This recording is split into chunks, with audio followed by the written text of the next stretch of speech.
Now let's see the use of the Maclaurin series. So the question says that we have to apply the Maclaurin series expansion to prove that this left hand side is equal to this right hand side that goes on till infinity. Well, let's see. First we have to replace x with 0. So this is f of 0. So it just becomes ln the natural log of 1 plus x, which is 1 plus 0, which is just the natural log of 1, which is just 0. Now we have to take derivatives of this. So for example, you have the second term would be the derivative of this, and the third term would be the second derivative of this, the fourth term would be the fourth derivative of this. So let's just see. So the first derivative of the natural log of 1 plus x is just 1 over 1 plus x. You already know this. So now we have to see that, and obviously when you take 1 plus x to the numerator, it becomes 1 plus x raised to the power minus 1. And now replace the x with 0. So the f prime of 0. And that's just 1.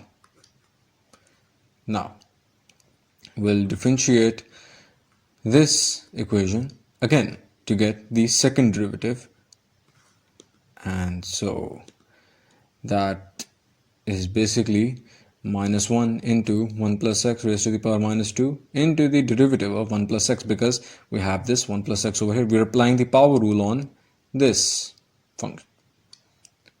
So you already know how to do this, so I'm not really going to get into the details, but this is what it turns out to be, the second derivative. Now again, like we did earlier, we have to take the f double prime of 0. So replace x with 0, and so you get minus 1.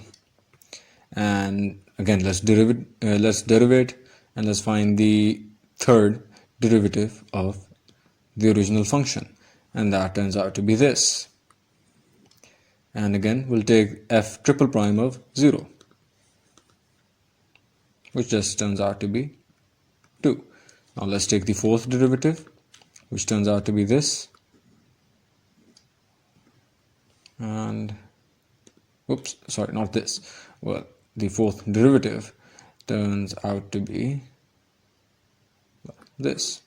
And let's take 0 instead of x, and you get minus 6. Now this is the Maclaurin series, and basically the first term is the f of 0, the second term is x into f prime of 0, the third term is x square over 2 factorial into f double prime of 0, the fourth term is x cube over 3 factorial into f triple prime of 0, and the fifth term is x raised to the power 4 over 4 factorial into the fourth derivative of f of 0.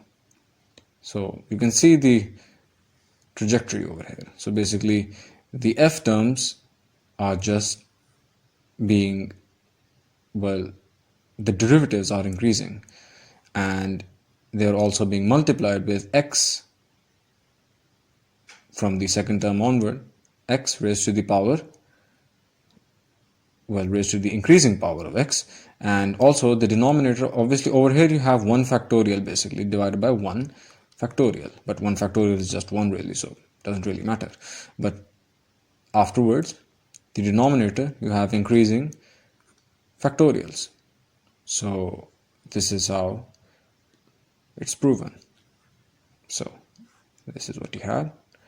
And now you remember that we found the values of f of 0, f prime of 0, f double prime of 0, and the others. And so you'll replace those values which you found earlier, and here they are. So this is what you get in the end, and hence you've really proven what was to be proven in the original question.